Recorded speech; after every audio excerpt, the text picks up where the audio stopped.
My dearest friends, praise be unto the 12 for delivering you from the clutches of treachery. Father! Pippin, my son, and Master Papashan besides. Forgive me, Father. I should have been at Her Grace's side. Save your tears. The Sultana yet lives. You. It was I who arranged this gathering. And judging by your perplexed expressions, it would seem introductions are in order. I am Dulala, head of the Order of Noldthor, and member of the Syndicate.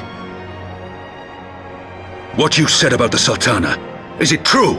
Is she alive? Young lady, I understand you were with the Sultana when she drank from the poisoned goblet and collapsed. Would I be correct in assuming that you did not personally verify Her Grace's vital signs? Why ask when 'tis plain you know the answer? Calm yourself, General, and let me finish. The truth is not as you imagine it. You are all victims of a most ingenious ruse. A ruse conceived to eliminate the threat posed by Teleji Adeleji. 'Tis my belief that Teleji plotted the Sultana's assassination alone, but that Lolorito caught wind of his plot and exploited it to his own ends. He sought to manipulate you into eliminating Teleji for him, and you duly obliged. At one fell swoop, he removed his two foremost rivals, all the while remaining above suspicion. God strike me down for a fool. But the Sultana, how can it be that she lives? She lives because Lolorito willed it. Her own lady-in-waiting is but one of his many little birds. By her sleight of hand, the poison was switched for a less deadly draught before it could reach her mistress's lips. Some manner of sedative, perchance, of a potency sufficient to induce a slumber like unto death. Were I to guess, I would say Her Grace is being held somewhere, dreaming dreams of a brighter Uldar, even as we speak. Oh, Nanamo.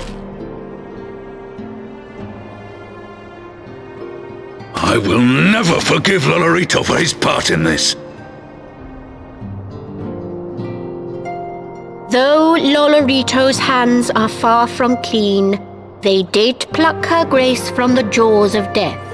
That must count for something. And though one may call the man's methods into question, it cannot be denied that he knows the value of stability, to the very gill, like as not. He craves power, 'tis true, but he has no desire to depose the Sultana. I had never taken sides in your feud with the monetarists, but it was not for want of concern for our nation's welfare. Indeed, 'twas out of the desire to see order restored that I furnished your Far Eastern friends with information and arranged this gathering.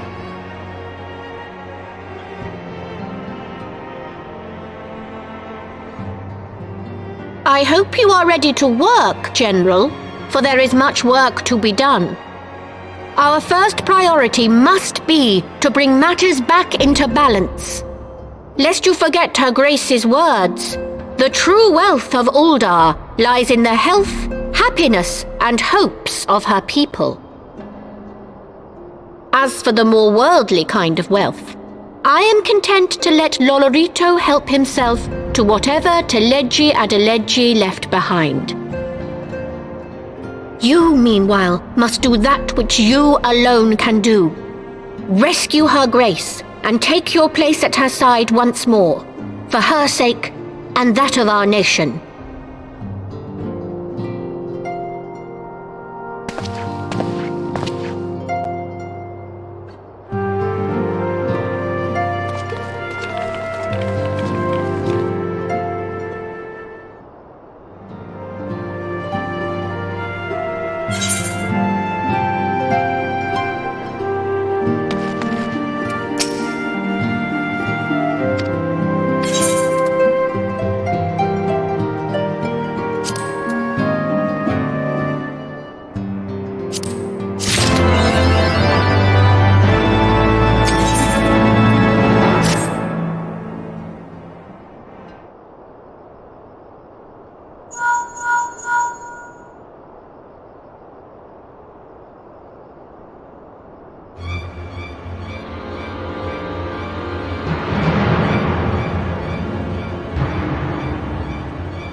Ishgard cannot well endure another assault.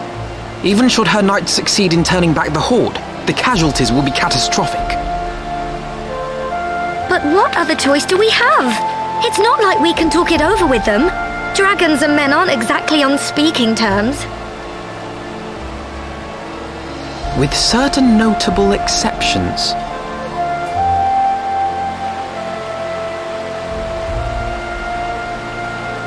You don't mean Iceheart? When last you spoke with her, she lamented her crimes, did she not? Then there remains a sliver of hope. If we can persuade Iceheart to act as our intermediary, we may yet be able to convince Nidhogg to abandon his bloody course. If there is to be a meeting, I would accompany you. Estinian. Even with your intermediary, Nidhogg's blood rage may render him deaf to reason. However, the mere attempt may afford our forces precious time to prepare. Of course, you might also consider a more direct approach to ending this conflict. With the power of the Eye at my disposal, and the vaunted strength of the Warrior of Light, we could conceivably slay the beast outright. If we are to risk a face-to-face meeting with the Dread Worm, I for one would feel safer in the company of the Azure Dragoon. However, I should only turn to your Lance if my words failed to find their mark. Is that clear? Perfectly. I shall assume that Iceheart enjoys similar diplomatic protection until instructed otherwise. A word of advice. Think carefully before divulging the particulars of this plan to Sir Emeric. 'Twould not do to have the Lord Commander accused of consorting with heretics. Indeed. I thank you for your counsel, Estinian. We shall be honored to have you with us. I am glad to be of service.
I want the defenses of the Outer Ward rechecked. See to it that the ballistas are in good repair and supplied with enough ammunition for a prolonged siege. At once, my lord.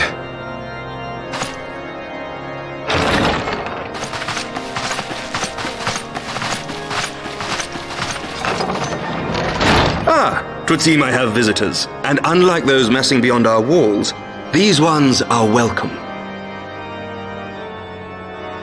Pray forgive us for interrupting you in the midst of your preparations, Sir Emmerich, but our suit concerns the impending assault.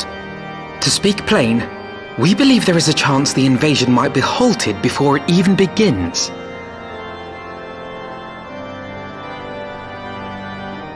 I can divulge little more at this time, but I must nevertheless request that you advise the Holy See to refrain from launching any preemptive sorties whilst we seek to put our plans in motion. I will gladly lend my support to any endeavor that could spare the blood of my countrymen, but I would know more of the cause you would have me champion. Will you not share aught of this mysterious undertaking? Know that I have offered my lance to aid in this endeavor. I cannot claim that its success is assured, but our actions should serve to delay Nidhogg's advance at the very least. Which is more than can be said for the ill-conceived counterattack advocated by the sea's more vocal crusaders. They offer glorious death, but little hope of victory. Aye, their proposal does not inspire confidence. Our resources should rightly be spent shoring up the city's defenses. The Azure Dragoon and the Warrior of Light sallying forth together to face the dread worm Nidhogg.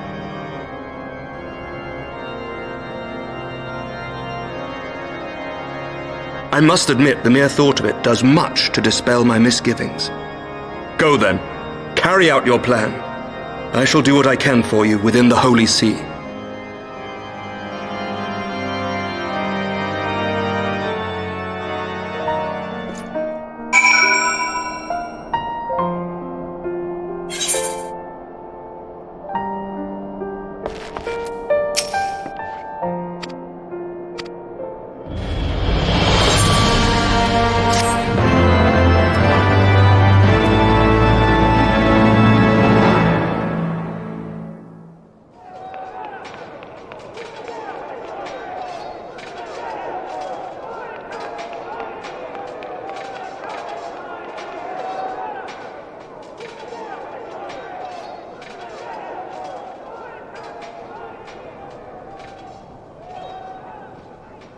Such commotion. Yes, Your Eminence. The bells of the Observatorium warn of our enemy's approach.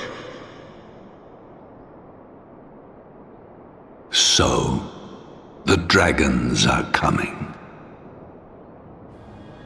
Let them come, in their hundreds and their thousands.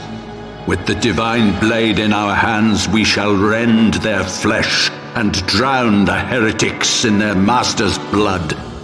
Even Nidhogg and his foul brood shall be powerless to resist us. And when we have rid the world of their pestilence, we shall turn our attention to our Ascian allies.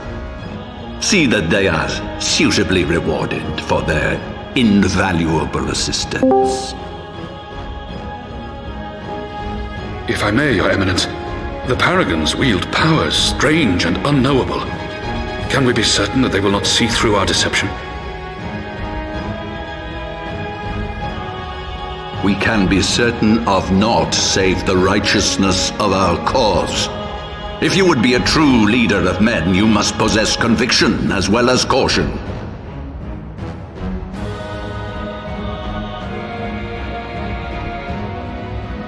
We seek to excise the root of an evil that has blighted us for 1,000 years. The risk is worth the reward. And what of Estinian and this Warrior of Light? They have plans of their own. Leave them to their purpose. We must each play the role we have been given. You and your chosen brothers most of all.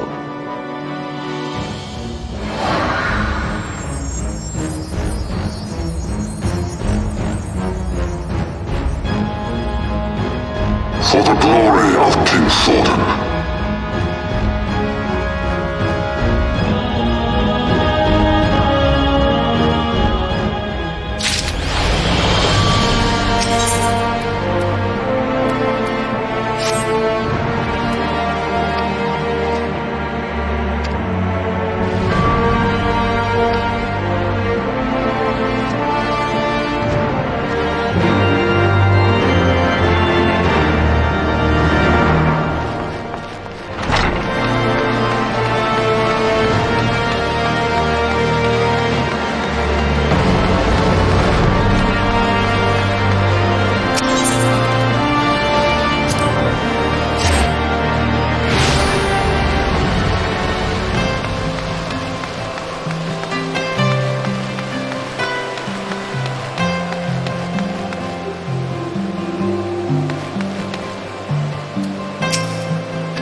folly.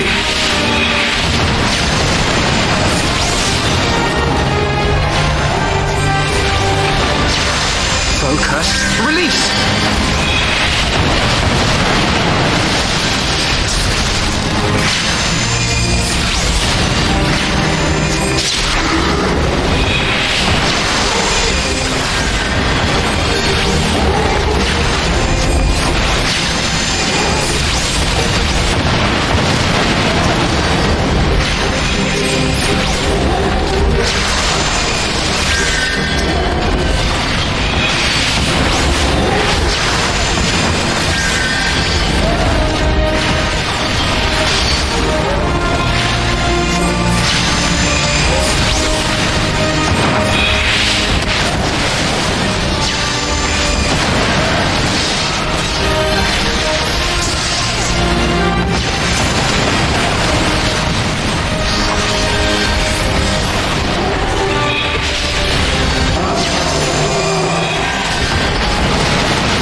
Ah, I should have known it would be you.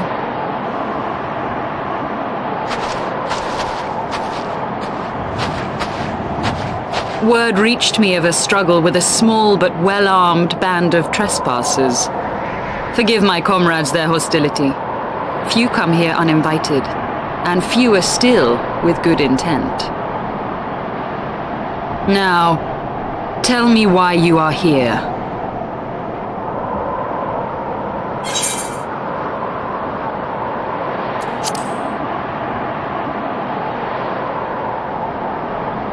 So, you seek to stem the Dravanian tide with talk? A romantic notion. If you but knew the truth, the spark which lit the flames of this animosity, you would understand the futility of your quest. Shall I relate it to you? The sordid history my gift has shown me, that which the Holy See has taken such pains to suppress.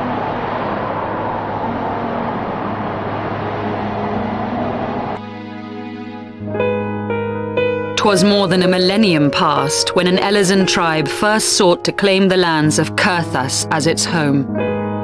Unfortunately for them, Kurthas was already home to dragonkind, and they were not inclined to make way for the invaders. Thus did a bloody war begin, a war which might well have rumbled on until one or the other side was exterminated, had it not been for the resolve of a single woman. That woman's name was Shiva. While those around her fought and died, she attempted to parley with the dragons, and in so doing discovered them to be possessed of profound intelligence and reason. The great worm Heavensward in particular so enchanted Shiva that she found herself growing to love the creature, whom her people considered a monster. In the eyes of a near-immortal dragon, however, the fleeting life of an Elezen is as that of a freshly cut rose.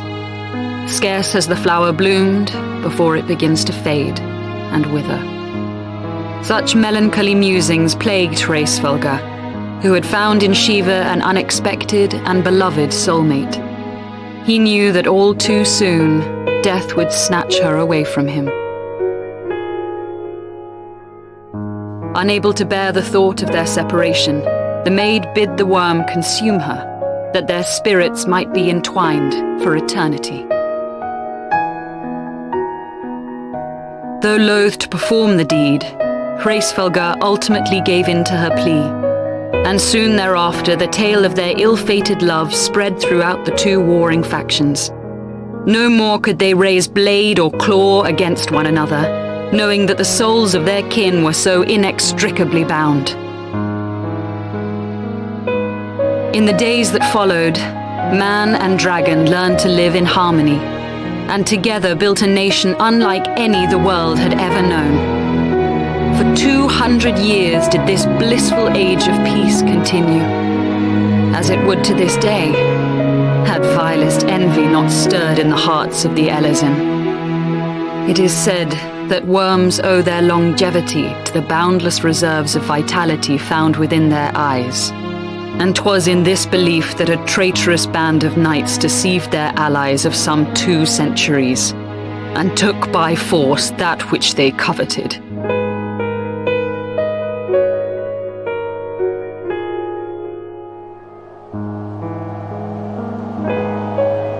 Nidhogg, he who now stands poised to unleash his wormlings upon Ishgard, was the great dragon who lost an eye to Elezen treachery.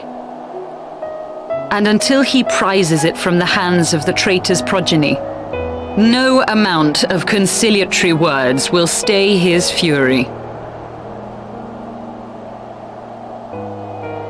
You are wrong, Lady Iceheart. Lest you misunderstand, I do not doubt your vision of the past. 'Tis true that Nidhogg greatly desired to reclaim the Eye. Indeed, it was for that very reason that I kept it with me as I roamed the land, attempting to draw him away from the city.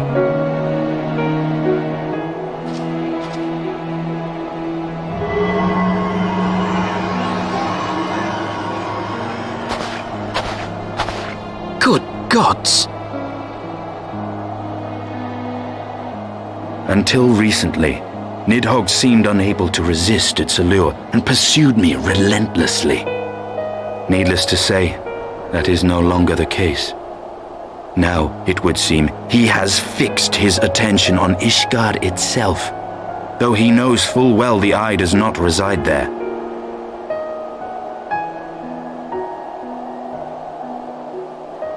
You believe he targets the capital for another reason? I believe reason has all but left him. Through the eye, I feel much of what Nidhogg feels, and the dragon's thirst for vengeance will not be quenched by aught less than a sea of blood.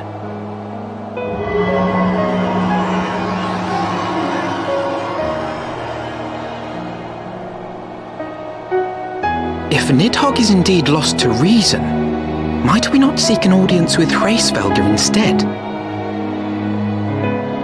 He has thus far shown no inclination to aid in the invasion of Ishgard, and may yet welcome our efforts to broker a peace. You still believe that a peaceable solution can be found? Very well. I will take you to him.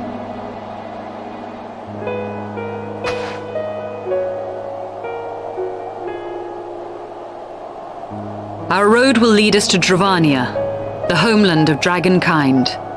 There we shall ascend unto the clouds, where Hraesvelgr resides.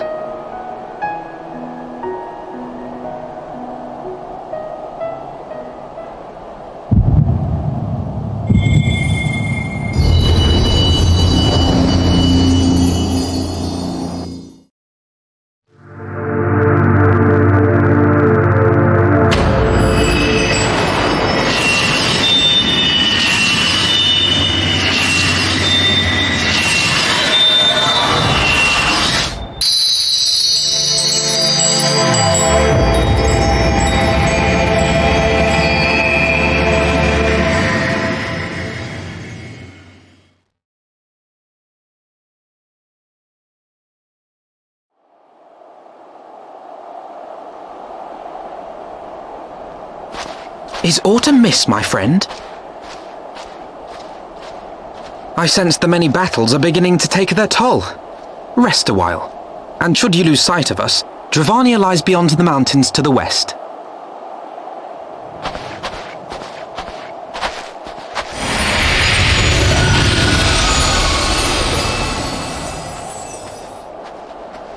Curious.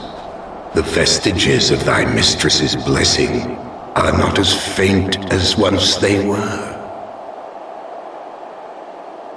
Thy will to succeed grants thee unusual fortitude. But will it be enough?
Beyond Abalathia's spine, the great mountain range that spans the continent of Aldenard from east to west.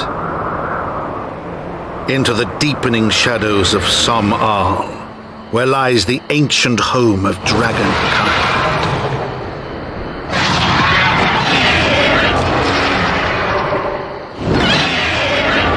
To a land where the soil slithers and the skies seethe with sinuous shapes, they came.